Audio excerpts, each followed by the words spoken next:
तो चलिए शुरू करते हैं। भाई साहब मारो रे कैसे तो मैचिंग થઈ વ્હાઈટ વ્હાઈટ યો એના કહેવાય પેન કોટ ऐसे तो नहीं होता है।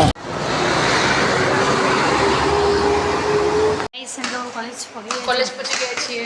તો હેડવાનો સ્ટુડિયોમાં અંધારું છે, એકદમ સુનસાન જેવું લાગે છે કે અમારા સિવાય અહીંયા કોઈ જ નથી, બટ એવું નથી. અમારા સિવાય અહીંયા બીજા બધા માણસો પણ છે, પણ અત્યારે દેખાઈ રહ્યા નથી. તમારે જેટલા બધા સ્ટુડિયો હેડવું પડે, બહુ હેડવું પડે બાપા. તો ગાઈસ અમે લેક્ચર બેક્ચર બધાને હવે જઈએ નાસ્તો કરવા અને પછી જઈશું ઘરે. અમે બહુ લેક્ચર ભર્યા છે. જાય અમે બહુ લેક્ચર ભર્યા છે. અમે લેક્ચર ભરીને હવે કંટાળી ગયા છીએ. फिट कर दे फिट इसका स्क्रू गिर गया नीचे. कौन है ये लोग, कहाँ से आते हैं ये? તો ગાઈસ જો ફ્રેન્ડ હોય તો આવી, અમે કીધું હતું તો અમારા માટે ખીચડી લઈને તમારા માટે ખીચડી લઈને આવીએ. Thank you guys. અમે નાસ્તો વાસ્તો કરી લીધો અને ગાઈસ મારી ખાસ થઈને કીધું મને ચોકલેટ આવી હતી જો ડેરી મિલ્ક છે તમારા જોડે આવા ફ્રેન્ડ્સ કોઈ યાર. એ તો બસે એટલો વેટ કરાવો ને 4 વાગ્યા બસ 15 મિનિટનો હોય એટલો ચલો આવશે. બાય લિફ્ટ જોઈને તું આવી. A few moments later.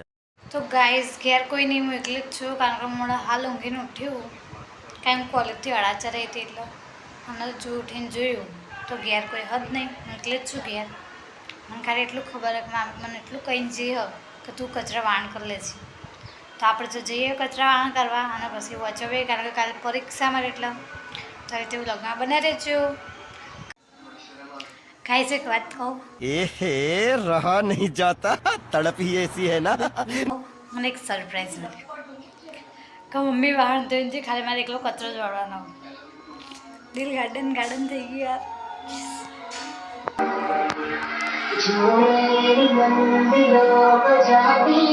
Guys હું ના કસે પકોડી ખાવા જઈએ. યસ. ગાઈસ અમે પકોડી ખાઈને આવી ગયા ને હવે અમે જઈશું આઈસ્ક્રીમ લેવા. મારા ભાઈએ મંગાવી એટલે જાના પડતા. તમે આઈસ્ક્રીમ લઈ લીધી છો. મારા કોન ખાવો હું કોન લઈશ. ત્યાં તો મળ્યો નહીં મને જે જોઈતો હતો એટલે હું બીજી દુકાનેથી લઈશ. બોલે વિડીયો કોલ કરે ખબર નહીં પડી. મેં હજુ એક વાર હું વ્લોગ એડિટ કરું તો જ ફોન કર્યો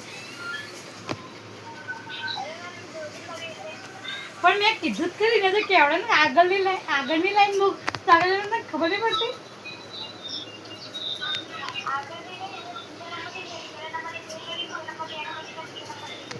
જો ગાઈસ અને મેં ના પાડી તું મને વિડીયો કોલ ના કરતી, મારા બ્લોગ એડિટ વિડીયો કોલ કરાવ. હું કેડા તું મારા બ્લોગ એડિટ કરું એના જોડે વાત કરે તું. એડિટિંગ થઈ ગયું છે. હા જો અમારી ફ્રેન્ડ તનુ જેના છે ને દવા ગળવાનું યાદ નહીં રહેતું, બાકી બધું એને યાદ રહે. દવા યાદ કરાવવું પડે કે તું દવા ગળ ખાઈ લે. તમે એને ફોન કે મેસેજ કરીને પૂછી લે તે ખાધું દવા ગળી કારણ કે ભાઈ 2-4 ટોપ એટલે અમારે તો કેવું જ પડે એને ખબર બી રાખવી જ પડે. એનું તો કોઈ દિવસ એનું ધ્યાન જ હતું એના પર તો બધું અમારે જ એનું ધ્યાન રાખવું પડે. તો ગાઈસ તમને કેવો લાગ્યો અમારો આજનો વ્લોગ તો કોમેન્ટ કરજો, શેર કરજો, લાઈક બી કરજો અને સબસ્ક્રાઈબ ના કર્યું તો કરજો. બેલ આઇકન દબાવવાનું ભૂલતા નહીં. ઓમ નમો નારાયણ.